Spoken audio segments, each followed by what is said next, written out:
aqui com a gente. Eu tenho uma palavra de Deus para o seu coração. Mas antes disso, eu quero te pedir um favor. Quando você estiver assistindo essa mensagem, essa palavra, curta, compartilhe, para que esse vídeo alcance o maior número de pessoas e outras vidas vão ser abençoadas. E caso você não seja inscrito no nosso canal, por favor, se inscreva lá, RBN Oficial, e o Senhor vai abençoar a sua vida. Vamos à palavra.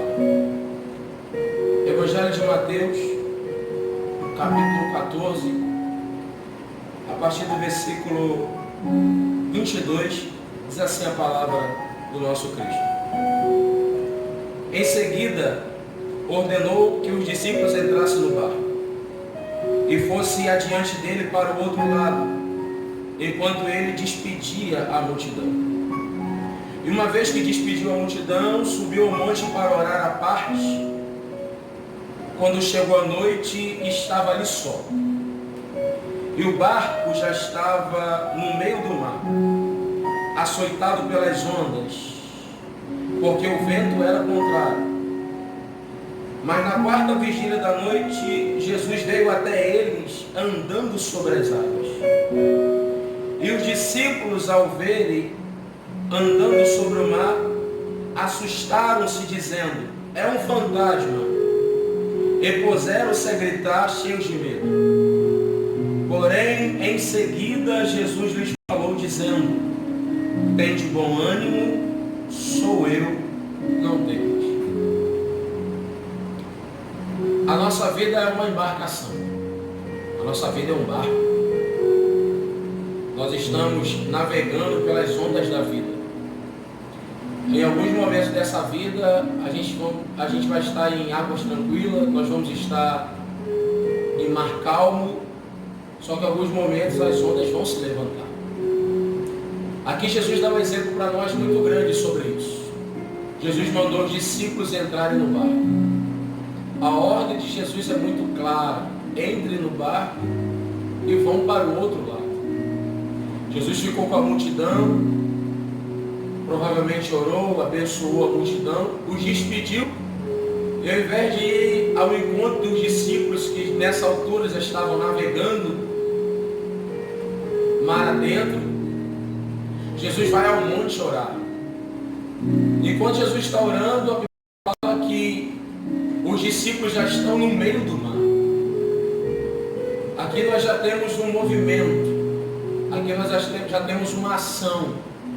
O barco está se movimentando, porque a ordem de Jesus é exatamente essa, a ordem do mestre é essa: vocês vão para o outro lado. Na embarcação da nossa vida, a gente tem que tirar como lição a seguinte expressão: vocês vão para o outro lado.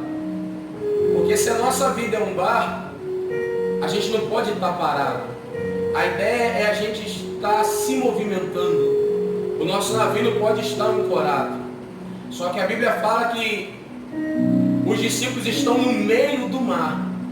Enquanto eles estão no meio do mar, um vento, ondas se levantam de encontro à sua embarcação.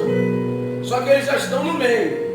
Provavelmente, como eu e você, devem ter pensado: vamos voltar. Só que eles estão no meio. Provavelmente outro discípulo deve ter dito: mas a distância para voltar é a mesma para chegar do outro lado, então vamos tentar. Aí o texto se apresenta dizendo que o vento era ao contrário, e o desespero foi batendo, o desespero foi aumentando. Por quê? Porque eles estão sem controle da situação. Provavelmente um dos discípulos deve ter pensado: eu vou pular do barco, porque esse barco não aguenta 12 homens em cima dele. Só que a ordem de Cristo foi expressa: não pare, vá para o outro lado. É o Cristo que está mostrando para os discípulos a seguinte informação: não importa o que vai acontecer no meio do percurso, não importa o que vai acontecer no meio da embarcação, não importa se vão vir chuvas, tempestades, não importa se o vento vai ser contrário ou se ondas vão vir contra o seu barco. Os discípulos se esqueceram de uma coisa: eles estavam debaixo de uma palavra. E que palavra era essa? Vocês vão para o outro lado. Por mais que Jesus não estivesse presente fisicamente, A palavra de Jesus estava empregada naquele barco. Aquele barco estava incumbido de levar os discípulos para o outro lado. Os discípulos tinham que chegar do outro lado e aquele barco não podia parar. Quero que você entenda, você jovem, você senhora, você senhor, você de repente amigo do evangelho que não decidiu por Cristo ainda, você está debaixo de uma palavra, você está debaixo de uma orientação divina. E essa crise que se levantou contra a sua vida, esse vento que soprou contra a sua vida, não é para te derrubar, não é para levar sua embarcação a pique, não é para levar seu casamento a pique, não é para levar sua vida financeira a pique, nada disso. Esse vento que está soprando é simplesmente para te ensinar. Ensinar o quê? Os discípulos estão focados em uma coisa, em quê? Na embarcação. Eu não sei se você já se pegou assistindo um filme, uma série, e o filme está tão bom, a série está tão boa que de repente alguém está do seu lado falando uma coisa e você não ouviu nada do que a pessoa falou. Por quê? Porque você está focado naquilo que está diante dos seus olhos. Os discípulos estavam assim. Para onde eles olhavam, eles viam vento. Para onde eles olhavam, eles viam tempestade. E quem aparece na quarta vigília da noite, entre 3 e 6 horas da manhã? Jesus. Jesus aparece, a primeira coisa que a gente pensa é, ele vai acalmar o vento. Ele vai acalmar as ondas. Só que Jesus não faz nada disso. Ele vem andando sobre as águas. Os discípulos a princípio olham e pensam que é um fantasma, mas Jesus se identifica dizendo, não temas, sou eu, e não acalma a tempestade. Só que o que Jesus está provocando naqueles discípulos é o seguinte, eu estou mudando o foco. Eu quero que vocês parem de olhar para o vento, parem de olhar para as ondas e olhem para mim. Porque o assunto, a partir daquele momento, passou a ser Cristo. Mesmo com vento, mesmo com onda, mesmo com vento contrário, agora eles não estão olhando mais para o vento, agora eles estão olhando para Cristo.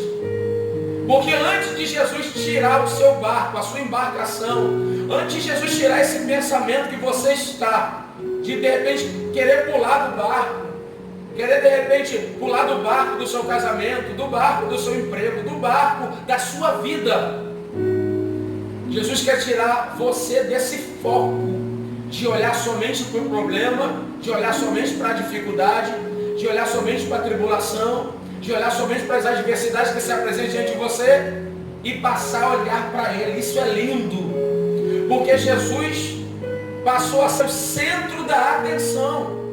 Jesus passou a ser o foco. Quando Jesus passar a ser o foco da nossa vida, quando Jesus passar a ser o centro da sua vida, você vai entender que mesmo quando o vento for contrário, mesmo quando as ondas se levantar sobre a sua embarcação, a prioridade, o protagonismo da sua história não está no mar.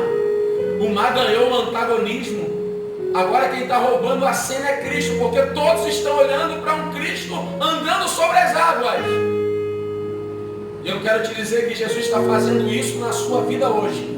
Tirando os seus olhos do problema, tirando os seus olhos da dificuldade, tirando os seus olhos da tribulação e fazendo você olhar para Ele. Rodrigo, e o vento? Calma, olha para Ele primeiro. E as ondas que estão quase entrando na minha embarcação, e o vale que está grande, calma, olha para Jesus primeiro. Uma vez você fazendo isso, você vai perceber que isso que você pensava que poderia te derrubar, isso que você pensava que poderia tirar a sua estrutura, a partir do momento que você olhar para Cristo, você vai chegar à seguinte conclusão: eu posso andar por cima dessas ondas.